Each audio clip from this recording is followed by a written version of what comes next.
Hi, I want to talk to you today about tripods. Do we need them? Don't we need them? Well, I guess the answer to that question is yes and no. Sometimes we do, sometimes we don't. And more often than not nowadays, we don't. But there are key times when it's essential to have a tripod, and I want to talk about some of those times. One of the first ones is when you're shooting in low light. And you want to get a quality image, and you don't want to jack up your ISO so that you get grain in your image. You want to put your camera on a tripod and be able to, because you're going to get slow shutter speeds in low light situations. And in order to lift that shutter speed up, you have to jack that ISO up, and if you jack that ISO up, you get grainy pictures. And if you don't want that, then you need to use a tripod. Another reason to use a tripod is if you're looking to make a long exposure, putting say an ND filter on your camera to slow down your shutter speed in the evening or the mid-afternoon, and you're trying to shoot the ocean or some kind of water, and you want that glassy smoothness of the water, you need to slow down your shutter speed to like 15 to 20 seconds. You're going to have to put your camera on a tripod so that you get a good image, and so that say you're shooting the ocean with a pier next to it, you want that pier to be sharp and the ocean to have that glassy look. Well, the pier's not going to be sharp if you try to hand hold something like that. Nothing's going to be sharp. It's going to look terrible. So that time you need a tripod. Another reason to use a tripod is if it's absolutely essential that your images are sharp and clear, and you don't have image stabilization on either in your lens or on your camera. It's really a good idea to use a tripod if you want to get sharp images, because there is a rule that your shutter speed should equal your focal length, and that means like if you're shooting with a 200 millimeter lens, you're going to want your shutter speed to be 1/200th of a second to get a sharp image. And most of the time that works, but if you really want to get a sharp image and you don't want to trust yourself to that rule, then you put your camera on a tripod and then you're sure to get a sharp image. So that's another reason that you would want to use a tripod.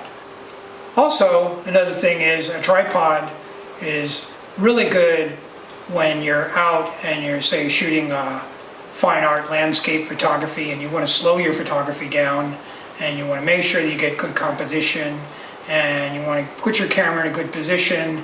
A good thing to do is to use a tripod. That helps you to make that kind of image, and it helps you to visualize what you want, and cause you to take your time and slow down and create maybe a more quality image and a more thoughtful image, and that's a good time to use a tripod as well.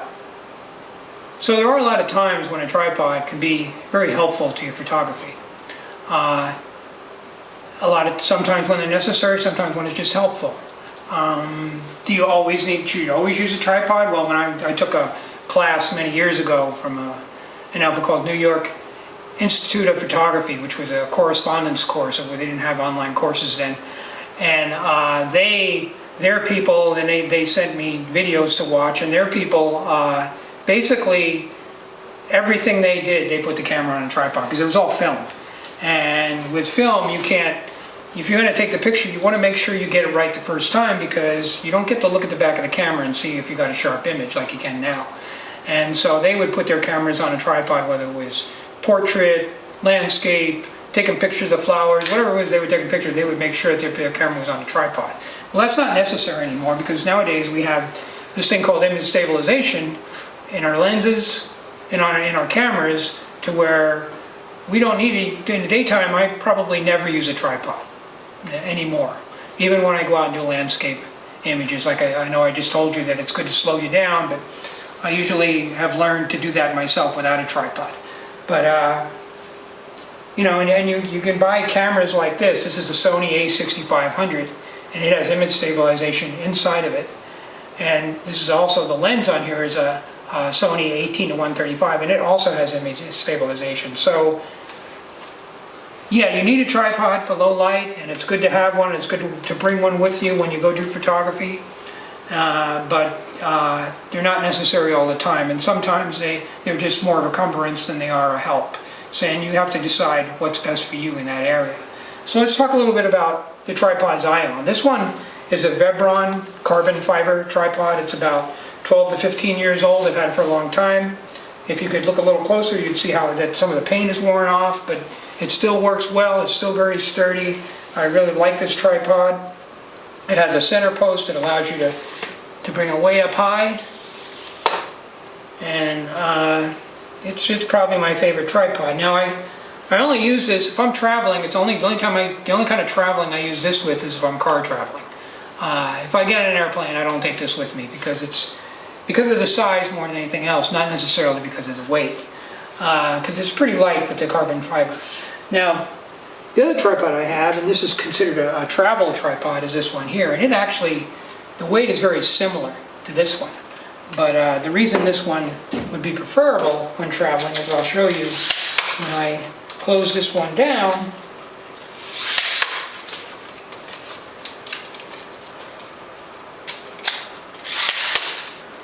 That show you the difference in size.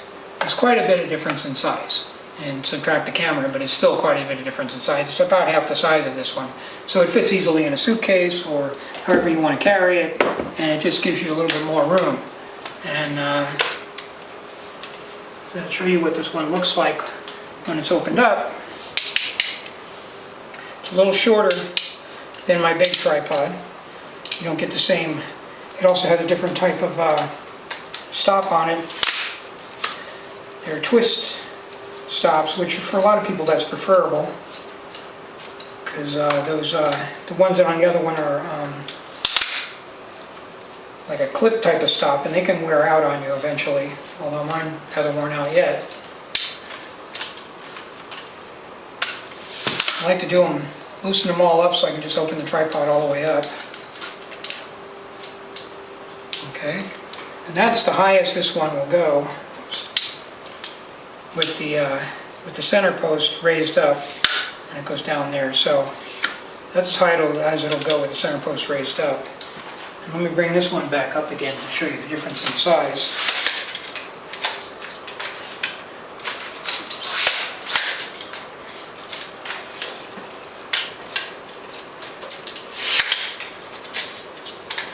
So there is bit of a difference in size, and this one's just a little more flimsy, not quite as sturdy as this one, but then you pay a price for portability, and that's just the case. That's just what happens. So both of them have the center post all the way down, so you see there's a pretty big difference in the size. So, and that's of those two. And then my last tripod, the one that I will be bringing with me on the airplane on my next trip, is this one here. It's a little tabletop tripod. I really like this. I've done a review on this one. And this is the second tabletop that I bought. The first one I bought ended up not working very well. This one works very nicely. And so I like it. It's small, and this is actually as good as it gets as far as how big it gets. But that's okay, because I like doing a lot of close to the ground photography anyway, but also if I want to get up, I can just, sit it on a table or a wall, and I can use it that way. And how much smaller it is than these other tripods, it just, makes it so much easier to take with me, and it's so much lighter. I think it weighs 1.5 pounds or something, if that. And when you fold it up,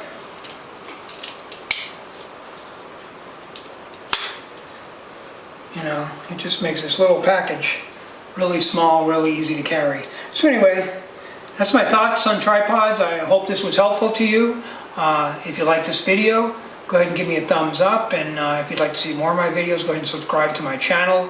I'll be making some more content real soon. I'm going to Europe in a couple of weeks, and I'm going to do some videos on travel photography and what kind of gear you should bring with you and how I use it and what I do when I go traveling. I hope you enjoyed the video. Thanks for watching.